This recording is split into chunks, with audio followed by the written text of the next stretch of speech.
Hey, this is Al McGee with Your Entertainment Ticket at yeticket.com. I'm here with director Lillian LaSalle for her wonderful and emotional film called My Name Is Pedro. How you doing, Lillian? I'm great. Now, this film, My Name Is Pedro, what got you interested in Pedro and this subject matter and this film? Sure. So what got me interested in making this documentary was, and how I first learned of Pedro, is that I saw and read a New York Times article about Pedro. The article was on the front of the Metropolitan section of the New York Times, and it talked about how this principal in this failing South Bronx middle school had turned the school around. And there was more content in the article that was also very interesting that had to do with his very different approach than any principal I've ever met or heard of, which was that when he took the school over, he had a very distinctive idea about how environment changes students and teachers' perspective. And so when he got into the school, he got rid of most of the furniture, replaced it, and got rid of the furniture in his principal's office, removed a desk. So there wasn't a feeling of separation between student and authority figure. He made it more like a living room, and the principal's office was always open. He was never busy with a meeting if a student dropped by. So it wasn't just the content in the article that got me interested in Pedro, it was the photograph that they featured. And the photograph was of Pedro looking like he's in a nightclub with his long flowing hair, dancing with his students. And I thought, who is this principal? This certainly didn't represent, I grew up in Brooklyn. I've always gone to public schools, had several principals. It didn't reflect any principal I had ever known.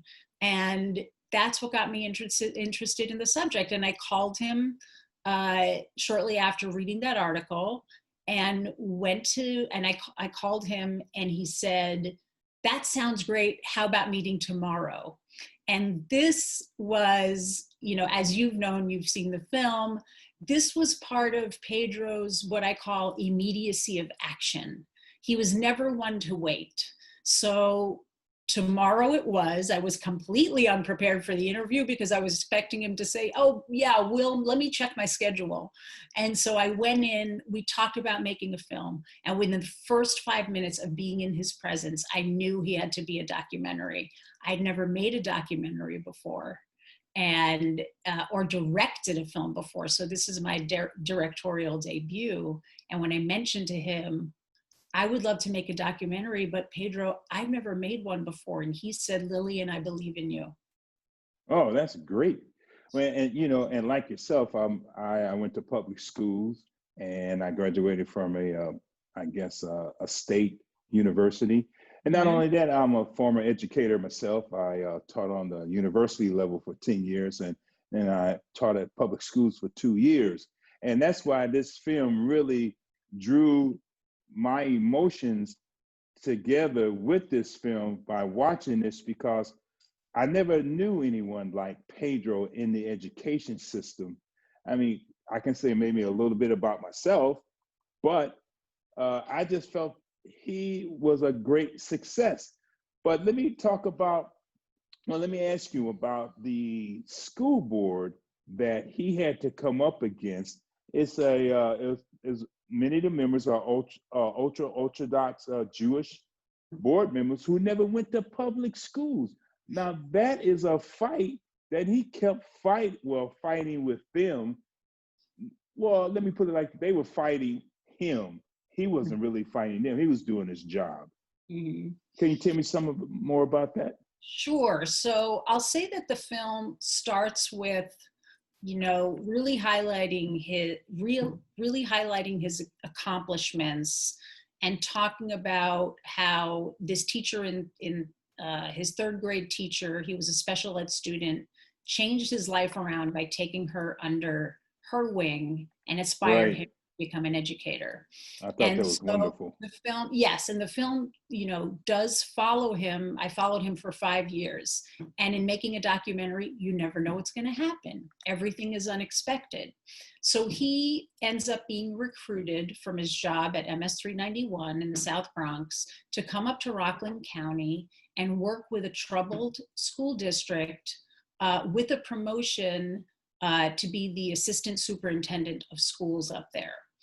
And the reason why it was a complicated school district is, first of all, they never had a leader like Pedro. And these people had heard of Pedro and wanted him to come in and add some solutions. He didn't realize, and we were surprised to include this in the documentary because I didn't know going in that this was going to happen. So there are a lot of unexpected twists and turns in this film. One of them being, as you mentioned, this school board. So yes, the situation in Rockland County, as it is in a couple of other places in New York, is that living in an ultra-Orthodox community. So you have the residents who are not Orthodox, in this Yes. case, mostly, exactly, and in this case, mostly people of color. Some of those families are underserved communities, some of them in poverty, some of them not even being able to afford to have a book in the house, really needed a leader like Pedro. And when he came in, the community changed, the students changed, grades changed. He would go from school to school, meeting all the students, encouraging those students. And that is something that you don't see from an authority figure like I didn't know my assistant superintendent, did you? No, No. not at all. So then we learned pretty quickly that in these neighborhoods, it tends to be that the ultra-Orthodox community is actually take up the majority of the school board in those communities, and they have an agenda. My agenda as a filmmaker was not to shed a negative light on the ultra-Orthodox community. They have their own needs. I respect their needs. Oh yeah. I respect absolutely everyone's differences. But the complication is that with them being on the majority of the school board, their agenda is obviously going to be towards spending money for their yeshivas and not necessarily putting some of the money allocated into the public schools that people who are not ultra-Orthodox attend.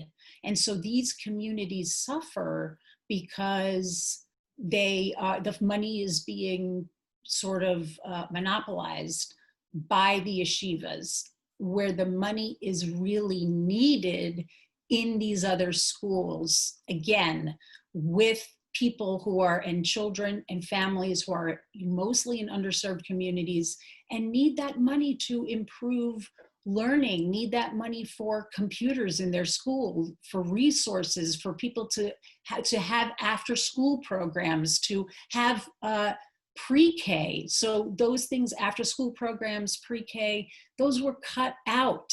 And a lot of these working families need their kids to be in school. And sometimes they need their kids to be in school for longer hours so that they can work. It's hard to be at home to make sure, that your kid's coming home from school on time and that they're safe when you have a job that goes until 6 o'clock or 5 o'clock. Right. Yeah. So Yeah. after school is very important. It's something also we're experiencing with the pandemic, right? Yes. That families are forced to stay at home. and not be, they can't afford babysitters, or having a nanny or a babysitter basically is the equivalent of what they're getting in salary. And so that's a very complicated situation. And so the school board, Pedro refused to follow those authority figures and follow what the school board needed. And they were mistaken in that they thought that hiring Pedro, that Pedro would be a follower. And they were surprised to learn that Pedro's first agenda, and always his agenda, was the children. And it was always going to be what was best for the children in these public schools. And Pedro had a great influence on many of those students that I saw in the film.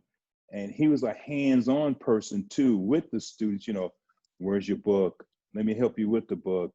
Things like that. Sit down and actually talk to the kids on an equal level. Not that, hey, I'm the authority, listen to me. No, he was equal with those kids. And that's one thing I really liked about Pedro. And I like the way you capture that too on film.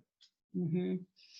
Thank you for that. Yes, I was amazed by that. And in the filmmaking process, I really set out to be a fly on the wall, observing Pedro in his day-to-day interactions. And the differences that I saw, and that's why I call him a maverick, is that exactly he would meet students on an eye-to-eye peer level. And yes, they knew he was an authority figure, but those students felt like something that I felt like in the first few minutes of meeting him. And this is not just students, it's also the teachers under his supervision. You feel like in his presence that you are the best version of yourself. And how he does this, he does it innately. This is something that he was born with. So he brought that into his teaching style. He brought that into those schools. And so those students being with Pedro never felt like they were failing, even if they were. Never felt like, oh, it's going to be trouble. I will never get into college. Pedro made them feel like, no, I believe in you. Like he said to me, I believe in you and you can do this. And maybe you need a little help. Maybe you need someone here at the school who's going to be your, as he called, buddy, that I'm going to assign to you and make sure that they're kind of like your advisor.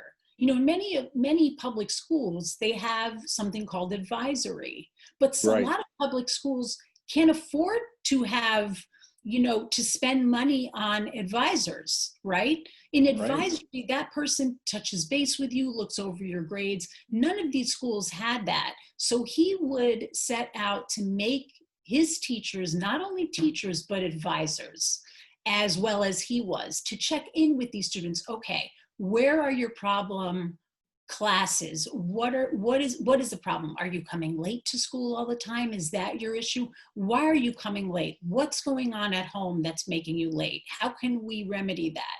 What is happening with math? Why is this a struggle for you? Do you need extra tutoring? He was assigned people to help that student, to make them believe in themselves, and dropout rates decreased significantly, both at MS 391 and at the schools he supervised within the Rockland County School District. And as you know, the dropout rate for students, particularly in underserved communities, is quite high. And yes, he felt so personally responsible to change that. And as you know, kids who drop out of school have much less of a chance at a successful future, much less of a chance at getting the jobs that they know that they deserve, because on their resume, they can't say that they went to a 2 or 4 year college. They can't, even a GED does not equal, I graduated from this high school and here are some of the accomplishments I made. Here are some of the clubs that I was part of. Here's how I took part in extracurricular activities. And by the way, here's a recommendation letter from my assistant superintendent. Yeah, right. Uh-huh. Yeah, you're right about that. Also, you had Pedro's family here talking about Pedro. I love the interaction, with the camera and his mother, his sisters and brothers, and they really enjoyed him and adored him because he never seemed like he never lied and seemed like he always been himself all his life. If you listen to his family. That's very true. I loved being with his family. Such a close-knit family, siblings who not only support each other and supported Pedro. Pedro was the baby of the family, and not only supported Pedro, but the way that they revered their parents. And they grew up, welfare family. Pedro will openly say, not only to me as a documentarian, but to the students directly, my family was on welfare. My father was in and out of prison, and he was a drug addict. My mother was on welfare and was homeless for a period of time. And he tells these stories with pride and with humor. And Yeah. amazingly, that's how his siblings experienced it too. In the documentary, his sister says, we got through a lot of it with humor. And Pedro is funny, he's a storyteller. And they did get through a lot of that with humor and sort of say, we live in this really small apartment with 6 kids, and in the early part of our childhood when our father was still struggling with drugs, sometimes there wasn't food in the fridge. But they tell this as, with the kind of reverence that Pedro would tell these stories, which is that Pedro would always say the phrase, isn't that amazing? Isn't that amazing? Uh-huh. Whereas, and it taught me such a lesson about my own background. Growing up with Brooklyn, the daughter of immigrants who had just come to America with not a lot of resources, I was always a little bit afraid to tell people about my background, or a little bit embarrassed. And that was just my own thing that I had as a kid. And then when I went off to college, it's not something that I openly told people.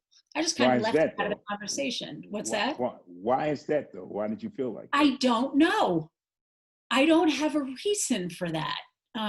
Perhaps I was comparing myself to other people who just had more.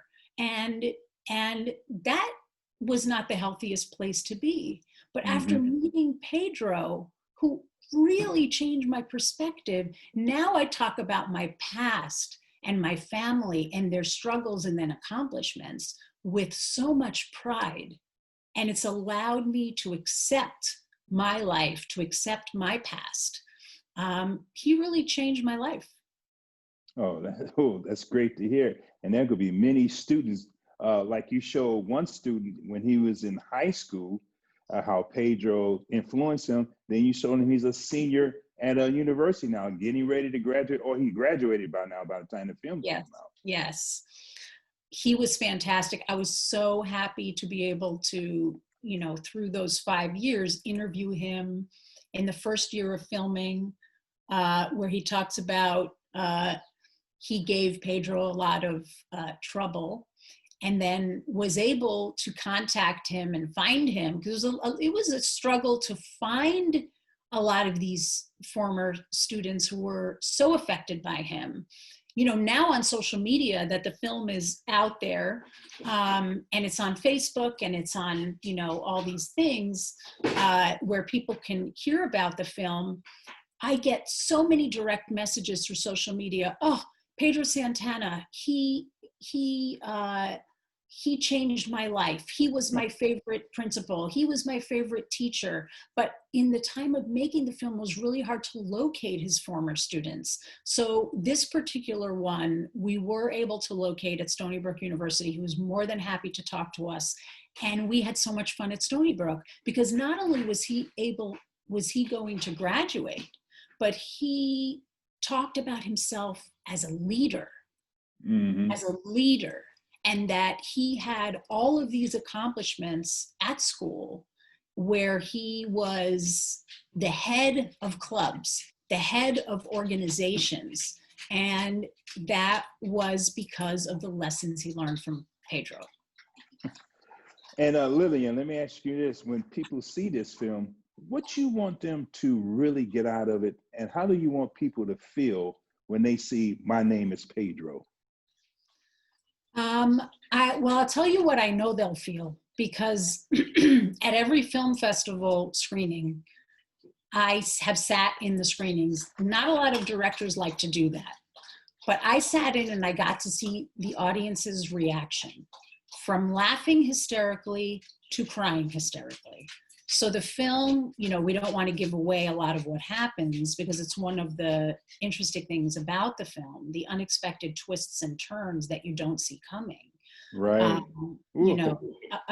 Thank you. And again, that's just following life, that we can't predict what's going to happen. Like Pedro says, you make plans, and then God sort of comes in and says, okay, you've made these plans, but now this is going to happen. Now those have to move over, and here's life. Here's what life makes happen. The second thing that I want people to know and take away from the film is that everyone has their own Pedro. So you have your own Pedro. Who was the teacher or educator that made that difference in your life? Everyone knows who that is, I discovered. So I have my own. It was my 7th grade teacher, Claire Levine. You have your own. And so that's a takeaway from the film. The other thing I want people to know is that it has been virtually released. So they can, are we frozen up again? No, we're fine. Oh, okay, all right, sorry. So the other thing I want people to know is that they can watch the film from their living rooms at their leisure through the magic of virtual screening. So I encourage them to go to the website. It's very easy to remember, mynameispedro.com. Click on screenings, and you can support these theaters that have closed now by buying a very affordable ticket. Yes. To screen the film at home. And I encourage those people to go and do that. It will eventually, it will be a few months, be available on streaming platforms, but it's important right now during the pandemic to support businesses that have been really hurt by the pandemic. And one of those businesses have been all the theaters, entertainment in general, but all the theaters that have had to close down during this time. Yes. Well, Lillian, I can talk more and more with you. I love this film. Like I said, it's emotional for me, and because I related to it.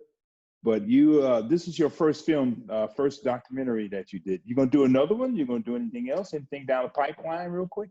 I am. I'm going to make another documentary. I have some ideas. Okay. I haven't yet decided what that next one's going to be, but I'm definitely making another one. Well, I hope you keep me in the know and let me know when you finish. Absolutely. And what are you doing. Okay. Okay, Al. Thank you very much. This is very good. It was a pleasure to meet you and to be here. Thank you very much. And you keep living your good life, please. Keep living your good life. Thank you. You too. Have a good one. You too. Bye-bye. Thank you.